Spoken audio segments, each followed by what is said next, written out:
Deux messieurs d'un certain âge se promenaient au bord du Loup, leur rivière d'enfance.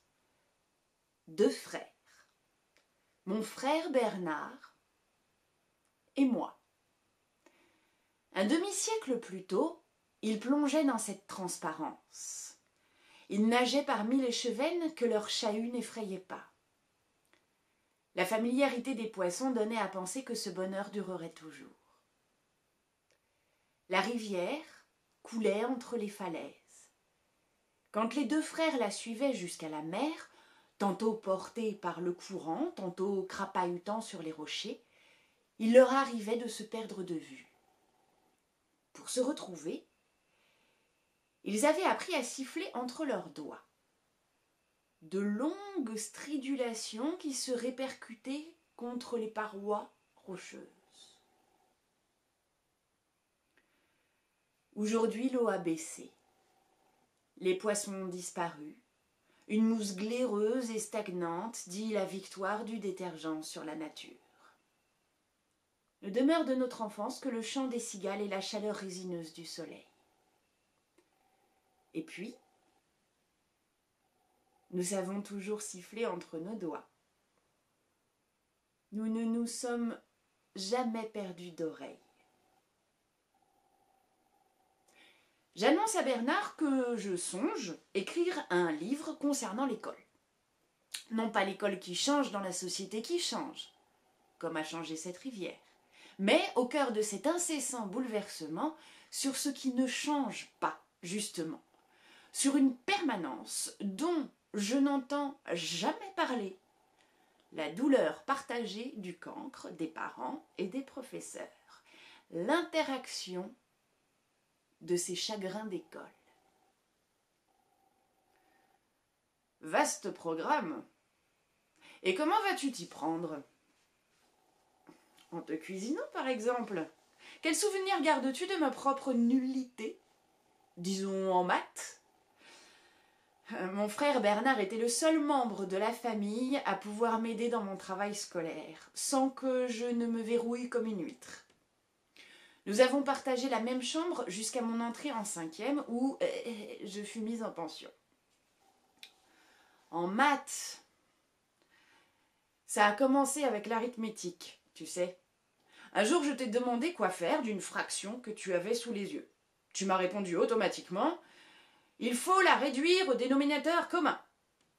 Il n'y avait qu'une fraction, donc un seul dénominateur. Mais tu n'en démordais pas.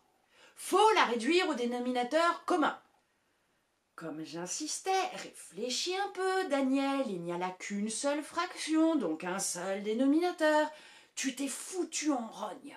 C'est le prof qui l'a dit, les fractions, faut les réduire au dénominateur commun. Et les deux messieurs de sourire le long de leur promenade. Tout cela est très loin derrière eux. L'un d'eux a été professeur pendant 25 ans. 2500 élèves à peu près, dont un certain nombre en grande difficulté selon l'expression consacrée. Et tous deux sont pères de famille. Le prof a dit que, ils connaissent, l'espoir placé par le cancre dans la litanie, oui. Les mots du professeur ne sont que des bois flottants auxquels le mauvais élève s'accroche sur une rivière dont le courant l'entraîne vers les grandes chutes. Il répète ce qu'a dit le prof. Pas pour que ça ait du sens, pas pour que la règle s'incarne, non, pour être tiré d'affaire. Momentanément, pour qu'on me lâche ou qu'on m'aime à tout prix. Un livre de plus sur l'école, alors. Tu trouves qu'il n'y en a pas assez? Pas sur l'école, tout le monde s'occupe de l'école, éternelle querelle des anciens et des modernes, ses programmes, son rôle social, ses finalités, l'école d'hier, celle de demain. Non, non, non, non, non. Un livre sur le cancre, sur la douleur de ne pas comprendre et ses dégâts collatéraux. Tu en as bavé tant que ça. Peux-tu me dire autre chose sur le cancre que j'étais ? Tu te plaignais de ne pas avoir de mémoire. Les leçons que je te faisais apprendre, le savoir, s'évaporaient dans la nuit. Le lendemain matin, tu avais tout oublié. Le fait est que je n'imprimais pas, comme disent les jeunes gens d'aujourd'hui. Je ne captais ni n'imprimais. Les mots les plus simples perdaient leur substance dès qu'on me demandait de les envisager comme objet de connaissance. Si je devais apprendre une leçon sur le Massif central, par exemple, bon, plus qu'un exemple, c'est en l'occurrence un souvenir très précis.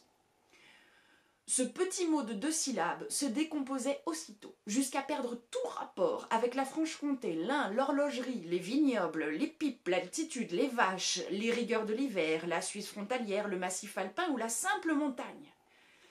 Il ne représentait plus rien.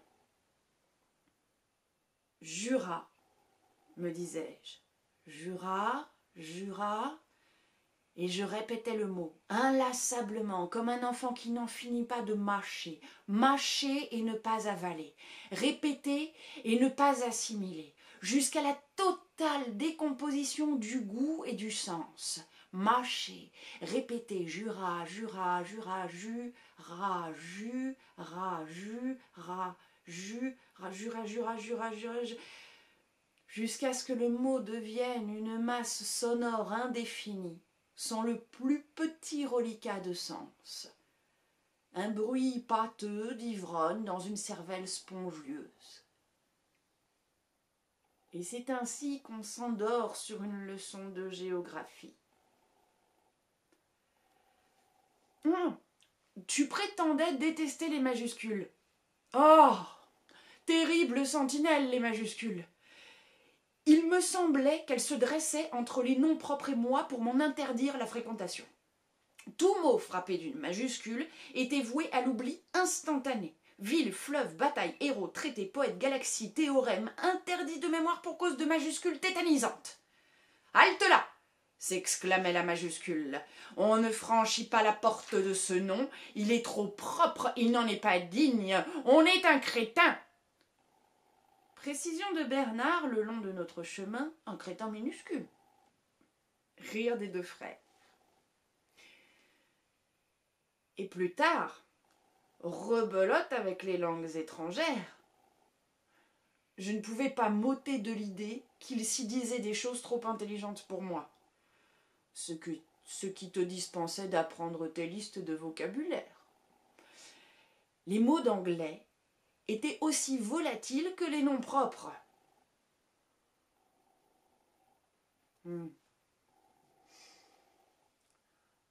Tu te racontais des histoires, en somme. Ouais. C'est le propre des cancres. Ils se racontent en boucle l'histoire de leur cancrerie. Je suis nulle. Je n'y arriverai jamais. Même pas la peine d'essayer.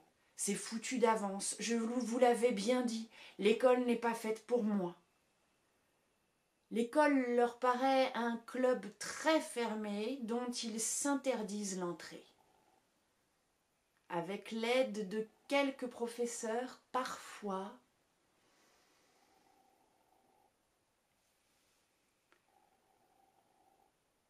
deux messieurs d'un certain âge se promènent le long d'une rivière. En bout de promenade, ils tombent sur un plan d'eau cerné de roseaux et de galets. Bernard demande : « Tu es toujours aussi bon ? » En ricochet,